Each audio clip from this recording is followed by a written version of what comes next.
Nos ponemos en pie y vamos a hablar el tabernáculo de Moisés. El tabernáculo de Moisés. Hebreos 8, del 5 al 6. Hebreos 8, 5 y 6.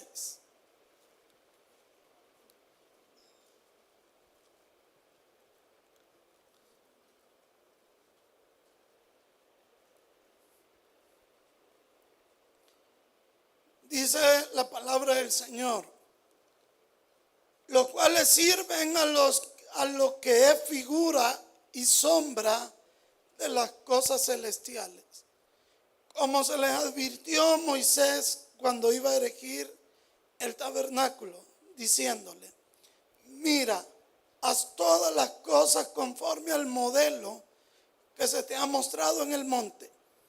Pero ahora tanto mejor ministerio es el suyo, cuanto es mediador de un mejor pacto, establecido sobre mejores promesas.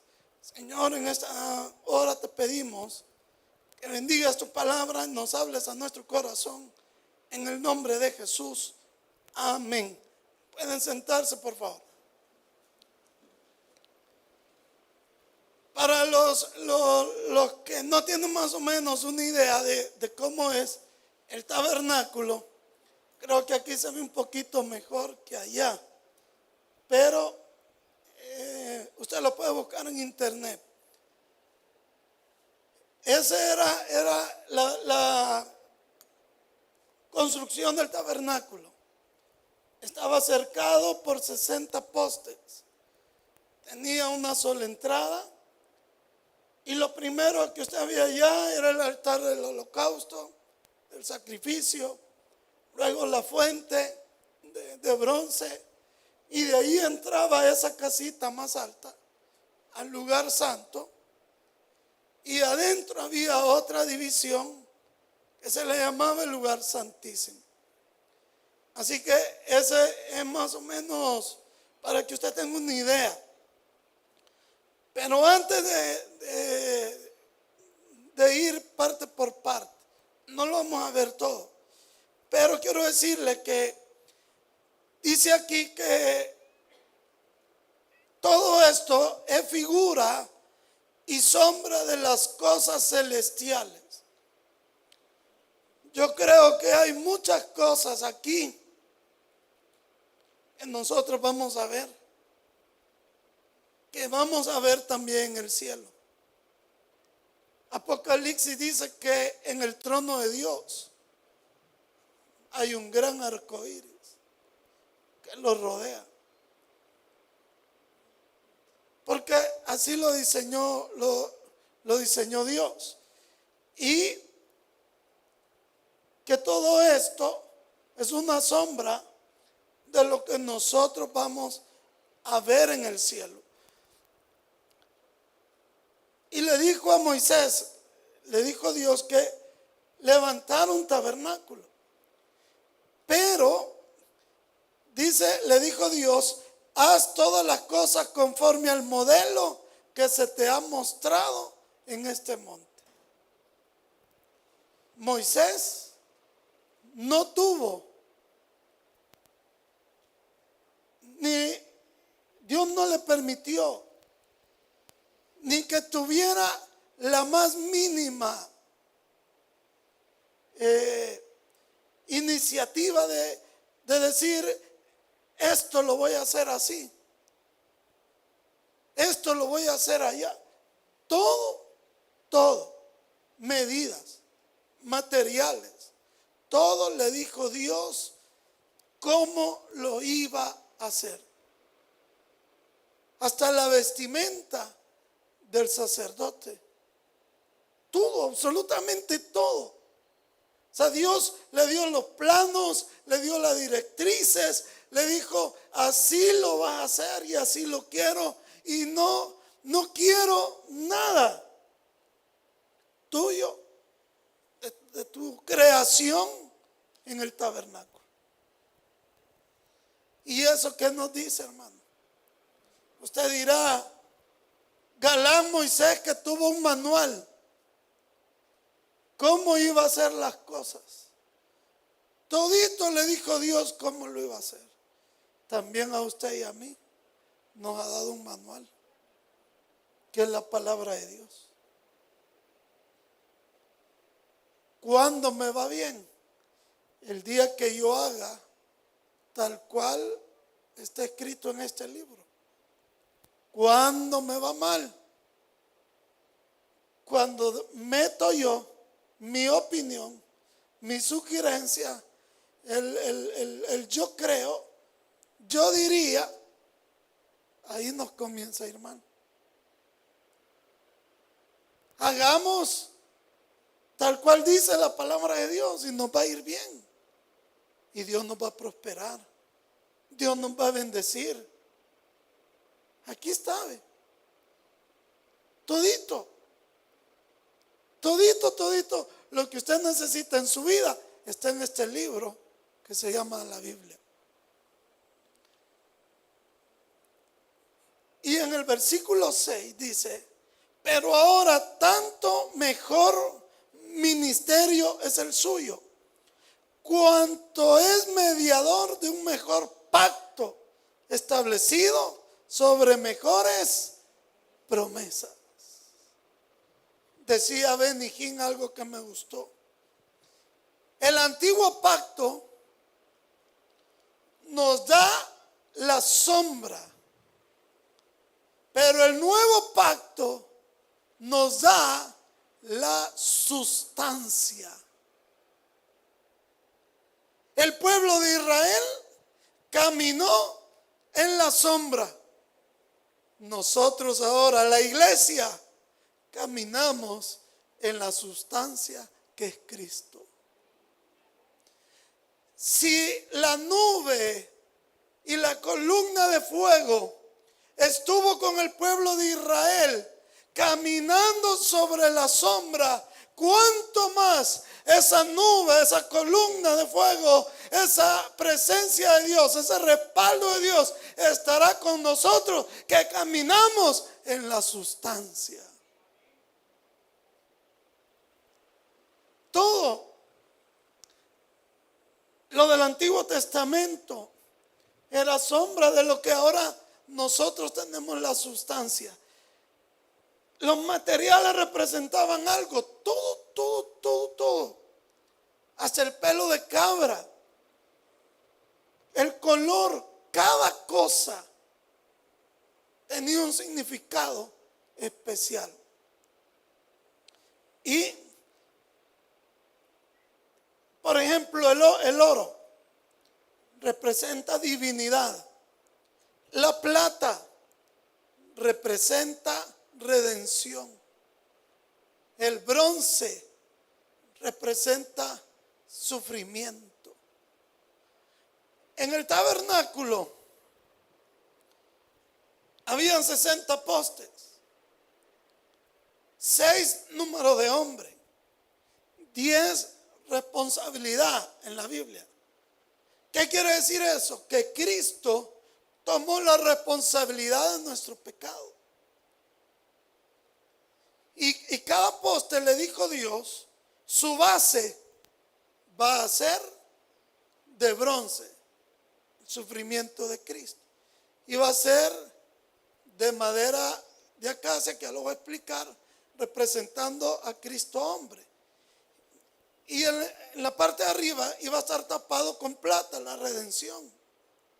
Y eso tenía un lazo de pelo de cabra que representa el pecado. Y una estaca que Dios le dijo: no la vas a sembrar toda, sino la mitad, que tipifica la muerte de Cristo. Pero si lo enterraba toda, solo representaba la muerte.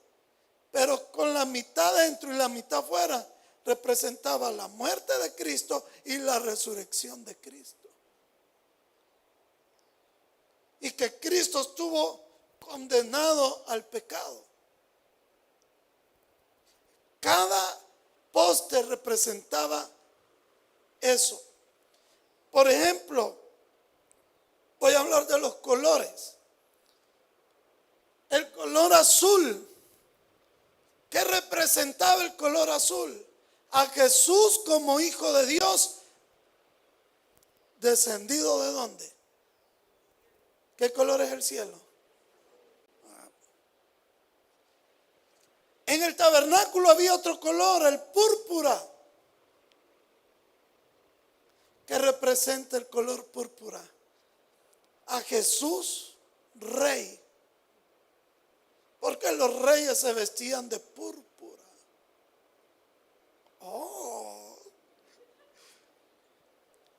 Y había ahí un color, por ejemplo, el escarlata. Ese color que venía siendo como un tipo rojo, pero algo oscuro, representaba a Jesús, el Salvador, a través de su sangre. Otro color, por ejemplo, el lino fino.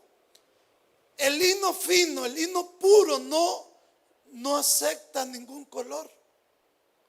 Usted lo quiere teñir, por lo menos en la época bíblica, no le agarraba otro color. Por eso las túnicas de lino fino eran blancas, hablando de pureza. Y todo el tabernáculo estaba rodeado de lino fino.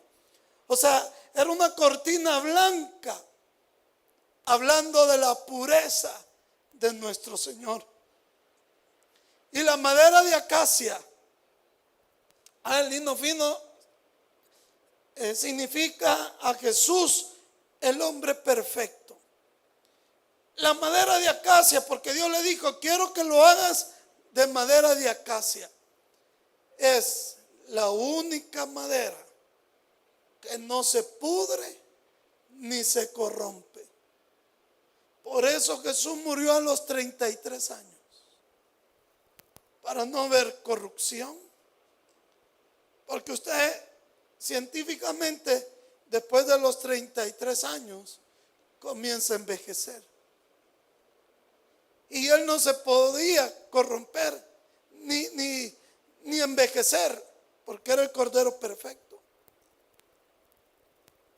La madera de acacia representaba a ese Cristo glorioso que iba a vencer la muerte también. Porque Jesús, su cuerpo no vio corrupción ni muerto.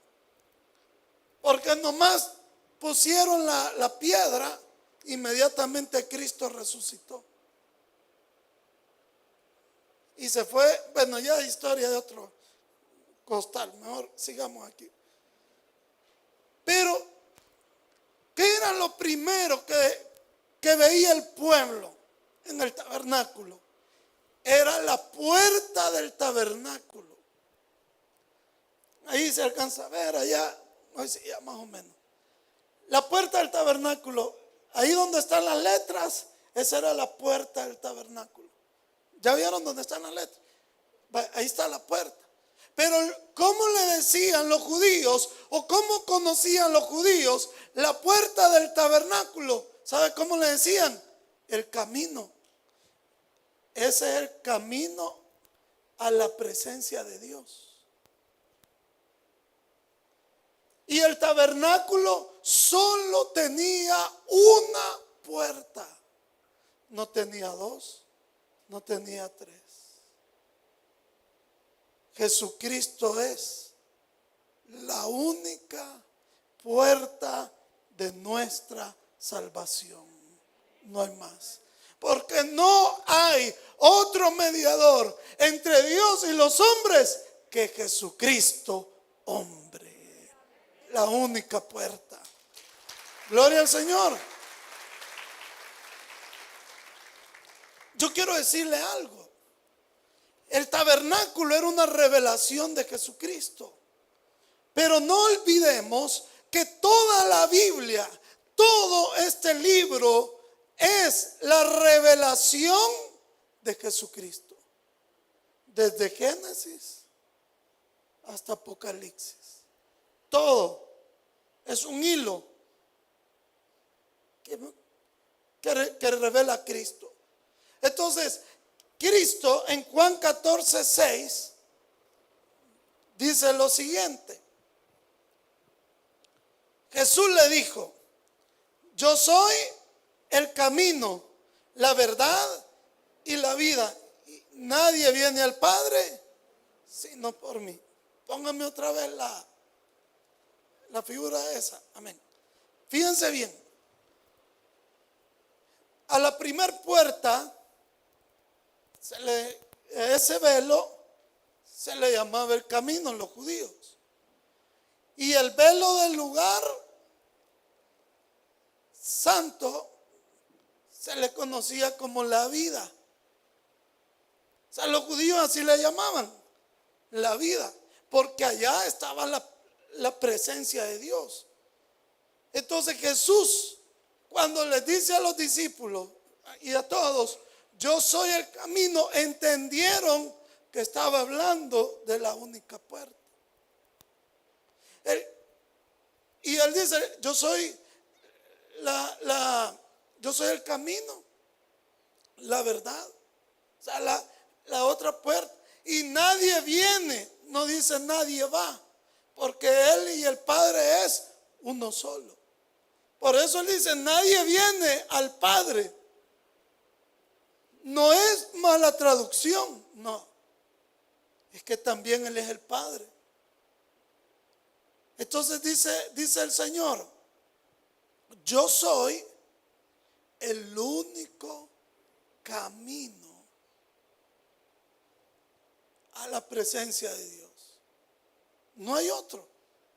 Entonces, qué maravilloso es saber que esa puerta del tabernáculo, que solo era una, representaba a Cristo. Porque usted no puede entrar al cielo sin Cristo. Usted no, si no recibe a Cristo, usted se va a condenar aunque haya hecho las mejores obras de su vida. Porque usted no se va a salvar por sus obras, se va a salvar por la obra redentora de Cristo. Porque Él dice: tus mejores obras para mí son como trapo de inmundicia. Necesitamos aceptar a Cristo y entrar por la puerta. Como dice Juan: yo soy el camino, la verdad y la vida, y nadie viene al Padre sino por mí. Pero después de eso encontramos otro elemento importante. Aquí los hermanos de acomodación lo han tipificado de esta forma, pero usted ahí también lo puede ver, ¿verdad?, en las pantallas. Después de pasar la puerta, usted se encontraba el altar del sacrificio, donde llevaban la vaca, la oveja, el cordero, el cabrito, lo llevaban ahí. ¿Y qué hacían? Le daban de comer. ¿Qué le daban? Matacán. Lo mataban, lo sacrificaban. ¿Por qué razón? Porque después que usted y yo hemos entrado por la puerta de Jesucristo, después que hemos recibido a Jesús como nuestro Salvador personal, ¿qué paso sigue? Sacrificar la carne. Porque si usted no sacrifica la carne y yo, no vamos a poder llegar a la gloria de Dios.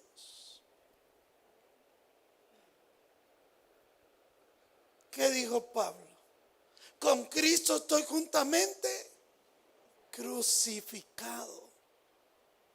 Y ya no vivo yo, mas Cristo vive en mí.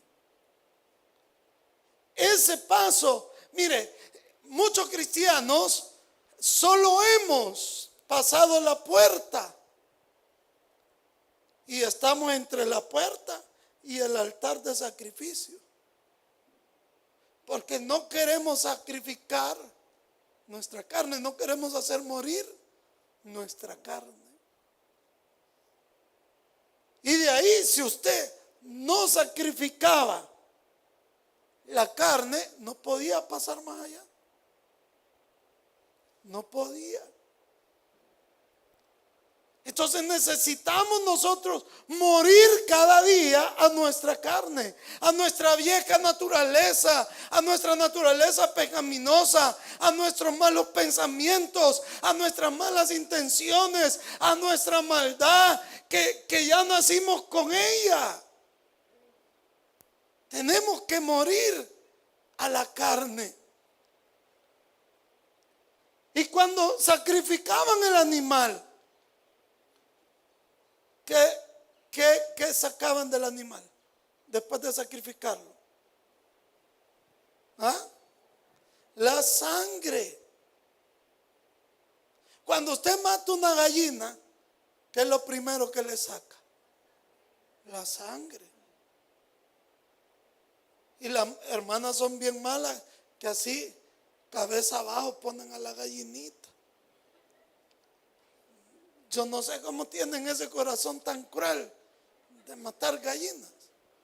A mí me gustan ya muertas, no así. Pero fíjese bien, usted le saca la sangre. Y es lo que el sacerdote hacía. Mataba el animal, sacrificaba la carne y le sacaba la sangre. Entonces, lo que Dios le quería mostrar a Moisés era el poder de su sangre a través de su sacrificio en la cruz. Porque la sangre tiene un poder maravilloso y lo vamos a ver en Efesios 1:7. ¿Qué dice Efesios 1:7? En quien tenemos redención por su sangre, el perdón de pecados según las riquezas de su gracia. Diga número 1, perdón. ¿Están aquí? ¿Están en culto? Vamos a ver, el primer beneficio de la sangre es el perdón. Es el perdón. Sin sangre no hay perdón de pecados. Sin derramamiento de sangre no hay perdón de pecados. Segundo, Juan 1:7. Mire ahí Juan 1:7. Primera de Juan 1:7, perdón. Primera de Juan 1:7. Pero si andamos en luz, como Él está en luz, tenemos comunión unos con otros. Y la sangre de Jesucristo, su Hijo, nos limpia de todo. Fíjese bien, no se le van a olvidar. Perdón, nos limpia, nos perdona, nos limpia. Romanos 5:9. Vamos a ver Romanos 5:9. Otro versículo más. Romanos 5:9. Ahí 5:9. Ahí estamos. Dice: pues mucho más, estando ya justificados en su sangre, por Él seremos salvos de la ira. Diga conmigo, seremos salvos. Bueno, ¿a través de qué? De la justificación, ¿verdad? Entonces, póngame atención, por favor. Póngame atención. Dios se ha ocupado de nuestro pasado, nuestro presente y nuestro futuro. Porque cuando habla, nos perdonó. Son los pecados pasados antes de aceptar a Cristo. Fíjense bien, el perdón se refiere a los pecados antes de aceptar a Cristo. Nos limpia, se refiere a los pecados de cada día. Por ejemplo, vino esta virgen que tengo aquí y dijo: uy, qué feo se mira el pastor con ese traje. Entonces ella pecó y ¿qué hace Dios con su sangre? El pecado de hoy, después de haber aceptado a Cristo, día con día, lo limpia, presente. La justificación, ¿qué hace? Que nos va a salvar de la ira venidera. Es decir, que la justificación tiene que ver con nuestra salvación futura. Que en el momento del juicio, en el momento del arrebatamiento, usted y yo no vamos a ser juzgados para condenación, porque hemos sido justificados. ¿Y qué significa justificado? Declarado justo ante los ojos de Dios por la sangre de Jesucristo. Amén. Gloria al Señor. Por eso Juan dijo: ella es el Cordero de Dios que quita el pecado. Y cuando nos quita el pecado, ¿qué nos hace? Justos. Pero después de eso, del altar del sacrificio, fíjese bien, tenemos que morir a la carne para experimentar el poder de la sangre de Cristo en nosotros. Aquí viene un detalle. Pasamos a la fuente de bronce. La fuente de bronce. Detalles. Los sacerdotes y el sumo sacerdote, cuando entraban por la puerta, tenían que quitarse sus sandalias. Ninguno de ellos podía entrar al tabernáculo con sandalias. Se los tenía que quitar. Y entonces llegamos a la fuente de bronce. Y en la fuente de bronce, el sacerdote se lavaba las manos, porque acababa de matar al animalito. Entonces él se lavaba sus manos y se lavaba sus pies. Las manos representan las obras. Los pies representan nuestro caminar. Pero, fíjense bien, el agua de la fuente, que también la pueden ver aquí, esa agua representa la palabra de Dios.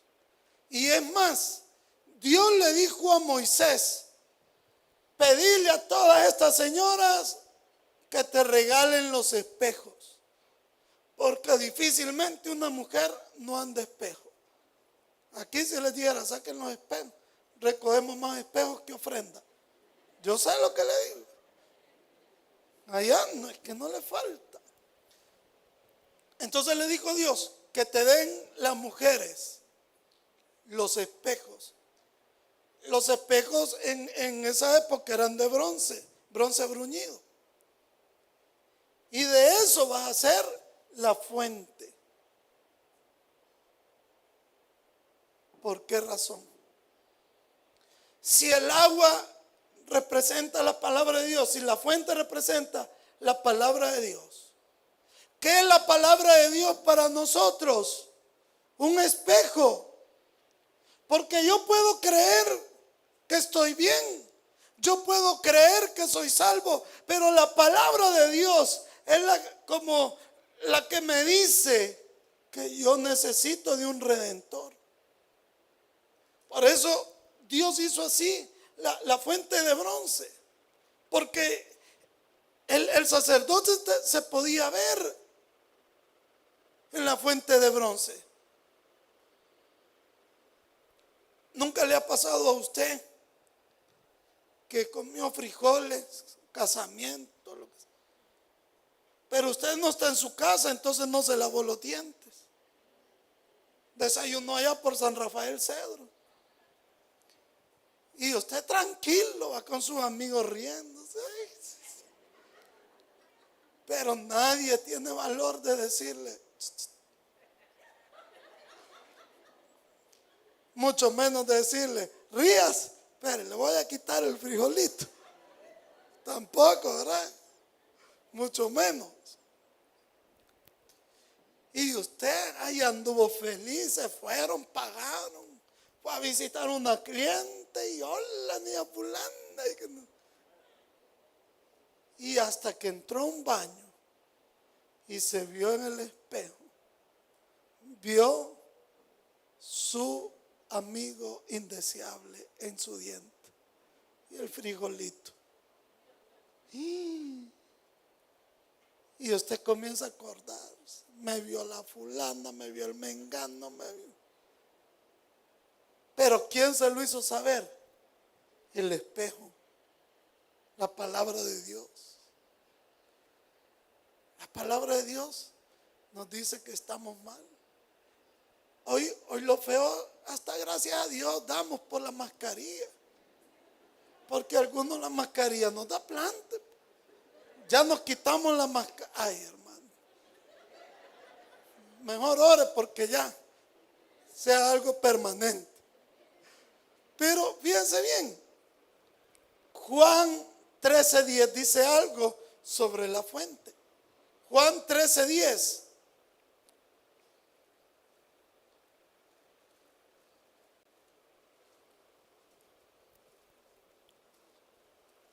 Jesús le dijo, el que está lavado no necesita sino lavarse los pies, pues está todo limpio y vosotros limpios estáis, aunque no todos. Póngame atención, que aquí viene otro detalle bonito.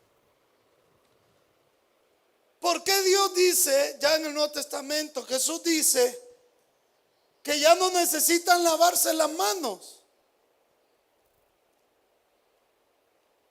¿Qué le dije que representaba lavarse las manos? Las obras. Entonces, ¿por qué Jesús dijo ya no se laven las manos? Porque la salvación no es por obras, no es por lo que yo haga, pero le dice, pero sí los pies.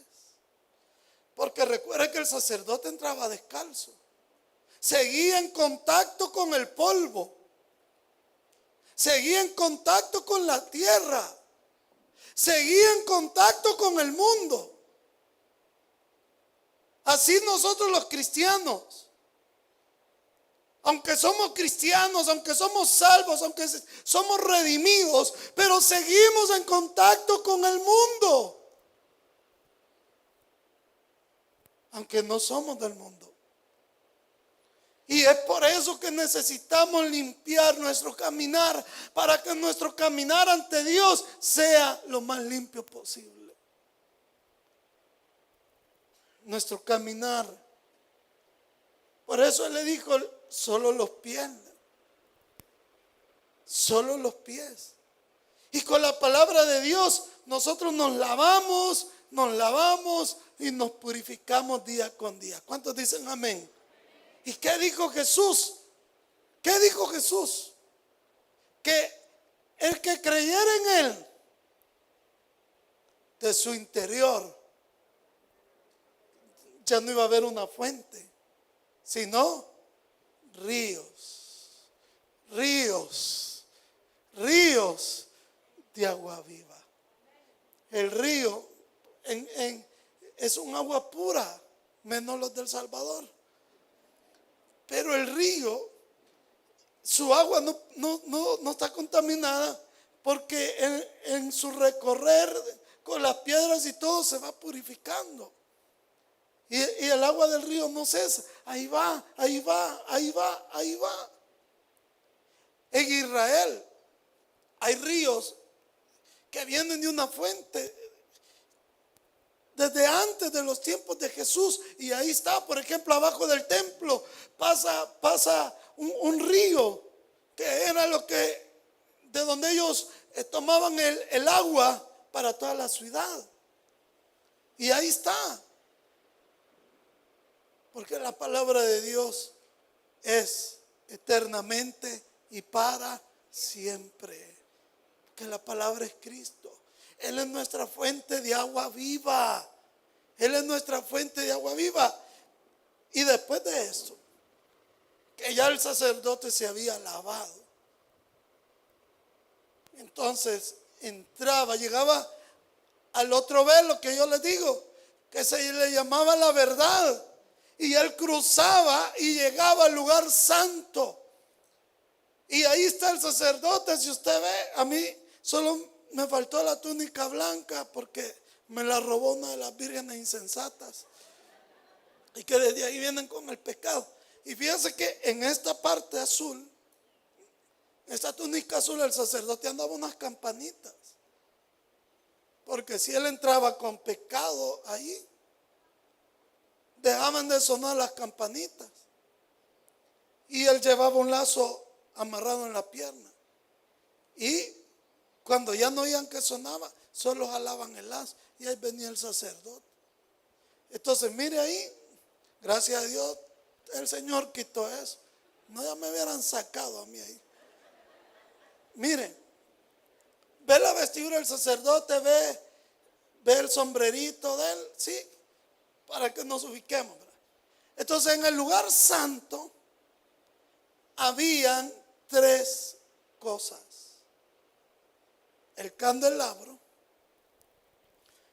una mesa donde estaban los panes de la proposición, que eran así como pancake, para que ustedes se ubiquen la forma, eran como pancake, 6 en un lado y 6 en otro, y se cambiaban cada semana. Y estaba el altar del incienso. Le voy a leer un versículo, Juan 8:12.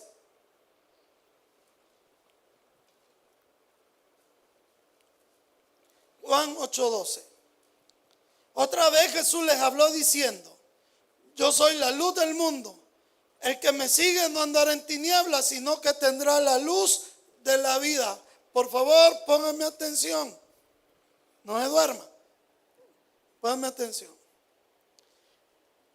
En el altar de sacrificio y en la fuente de bronce, ¿qué tipo de luz había? La luz del sol. ¿Sí? Pero en el lugar santo ya no había luz del sol. No, que solo había una luz que era la del candelabro. Y el candelabro representa el Espíritu Santo. Y representa también a Cristo, porque Cristo dijo: yo soy la luz. Mira, ahí era tan oscuro que si el candelabro no daba luz, no se miraba nada. Pero en esa oscuridad estaba la luz del candelabro. Y Cristo dijo: yo soy la luz. Pongan atención. ¿Y qué representa la luz? La revelación de Jesucristo para nosotros. Esa revelación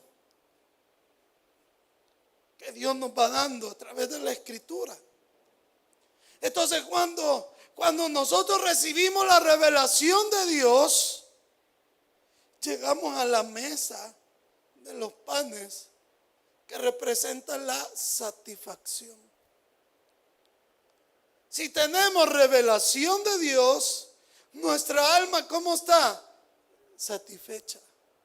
Tenemos satisfacción. No tenemos necesidad de volver al mundo, porque en Cristo es más que suficiente. Estamos satisfechos plenamente. Y cuando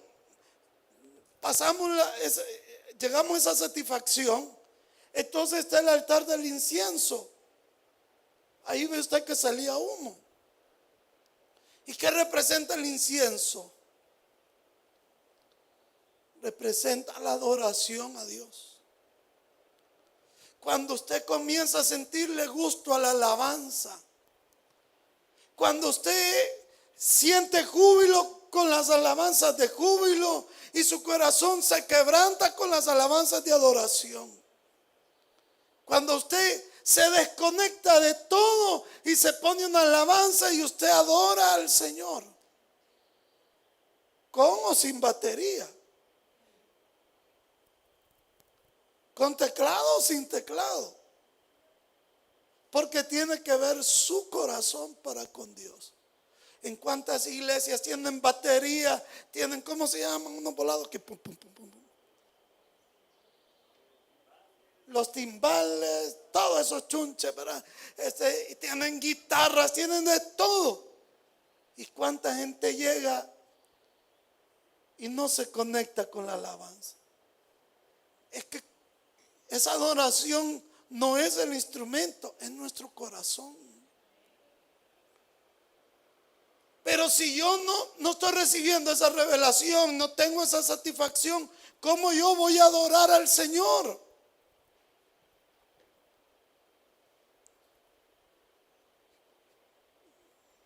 No me gustan las alabanzas,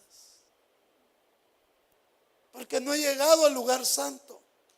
El sacerdote llegaba allí al altar del incienso y él comenzaba a adorar a Dios y adoraba a Dios y adoraba a Dios, porque ahí era un lugar de adoración, de exaltación. Lo hacemos nosotros. Y después del lugar santo, llegamos al lugar santísimo. Y en el lugar santísimo, mire Hebreos 9:12, dice Hebreos 9:12. Ya con esto terminamos. Voy a robar unos, ¿me regalan 5 minutitos? 5 minutitos. Vale. Y no por sangre de machos cabríos ni de becerros, sino por su propia sangre entró una vez y para siempre al lugar santísimo, habiendo obtenido eterna redención. Fíjense bien. Al lugar santísimo solo entraba el sumo sacerdote. Solo el sumo sacerdote. Y en la Biblia, ¿quién dice que es nuestro sumo sacerdote? Cristo. Pero fíjense bien, llegaba el sacerdote con la sangre del cordero al lugar santísimo una vez al año y derramaba la sangre en el propiciatorio del arca, en esto.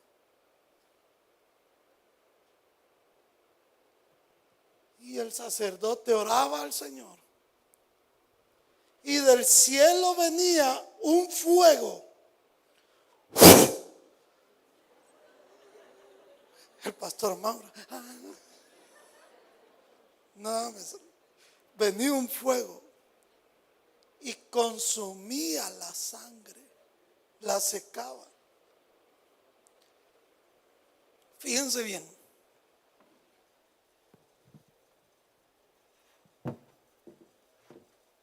El propiciatorio era la tapa del arca. Entonces, cuando se derramaba la sangre, ¿qué significaba? Ya no pude. Que se tapaba la ira de Dios con la sangre del cordero, que la retenía un año. Pero ahí estaba la gloria completa de Dios. Ahí estaba lo que se le llama el Shekinah, porque ahí descendía, escuche bien, en la parte de afuera la luz era el sol, en el lugar santo era el candelabro, y en el lugar santísimo lo único que iluminaba ese lugar era la gloria de Dios. Y cuando nosotros llegamos a la gloria de Dios, es cuando nosotros, queridos hermanos, somos uno con Dios. Y hay esa relación con Dios en la que no se puede meter nadie. y vemos su gloria y vemos sus maravillas y vemos que su fuego sobre nuestros corazones, representando al Shekinah celestial, porque la gloria postrera será mayor que la primera. Vamos a orar, iglesia. Dele la honra y la gloria al Señor.